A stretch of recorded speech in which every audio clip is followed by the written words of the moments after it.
are up to building update number 14. God gave us great weather and a lot has been accomplished.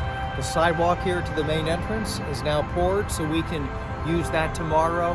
The two parking lots are divided, so if you come in the front, you'll park in the front. You come in the rear, you park in the rear.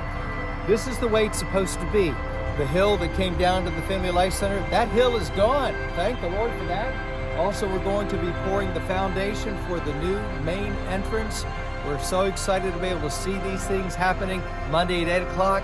Pastors are going to do the ceremonial laying of the block. We always do that, and we're looking forward to do that. The roof on the bathroom wing has now come down. I remember joining the men as we put down the wood and the shingles. Hey, it lasted all these years. Time for the old to come down, making room for the new. See you in the morning at 9 or 10:30, and then also at 5:30 we have the ladies meeting in the Family Life Center with Debbie Pride. We have the men meeting in the Auditorium Worship Center with Dr. Matsko. See you then.